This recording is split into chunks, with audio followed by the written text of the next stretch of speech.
Take it. Well, reports out of Washington this morning are suggesting that a number of left-wing groups are uniting to push the president's agenda. That, according to a report from Politico.com.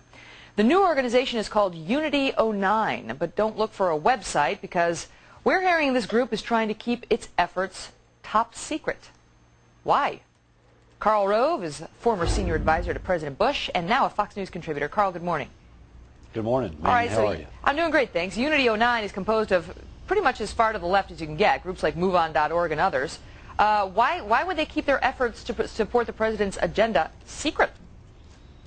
Well, it may be because the composition of the group, you mentioned MoveOn.org. Remember, they're the people who smeared General Petraeus by calling him General Betrayus, and this is also the same group that in the aftermath of the attack on the World Trade Center ran a full-page ad in the New York Times cautioning against violent reaction to the Taliban, saying violence only begets violence. So, I mean, they're really out on the fringes of American politics, and they may recognize that. The other reason is that, look, who are their targets? Let's step back for a minute and ask the question, why are they doing this? There are two answers to that. One is they could be going after Republicans in order to sort of create an environment in which if you vote against the president, you suffer political consequences back home. That would seem to run a little bit counter to President Obama's declarations that he wants a new kind of politics without recriminations.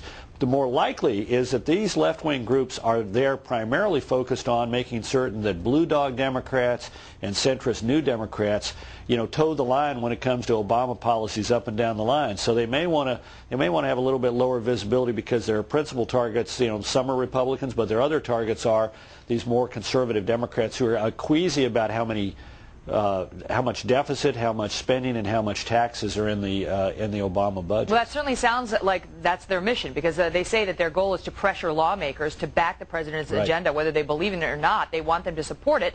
And you've got, as I mentioned, MoveOn.org, American Civil Liberties Union, the ACLU, National Council of La Raza, that's a Hispanic rights group, Planned Parenthood, labor unions. I mean, it's like a laundry list of sort of liberal Democratic left-wing groups, right? So they're banding together, and one of the first things that they reportedly did was this attack on Rush Limbaugh. Reportedly, this is the group that was in part behind this concerted effort to try to tie the Republican Party to Rush Limbaugh, which, Karl, a lot of people think was a very effective tactic. Well, let's step back a minute there, too, because what we do know about this is that this idea was concocted by James Carville and Stan Greenberg from polling, where they found Rush Limbaugh was unpopular among younger Democrats and among more liberal people. So what they did is they went to the Obama White House, and David Axelrod authorized the attack. He says so in a New York Times interview with him. Rahm Emanuel assigns a full-time staffer to monitor the assault on Rush Limbaugh, and then you have Robert Gibbs gleefully launching the attack from the podium, telling the media to go after Rush Limbaugh.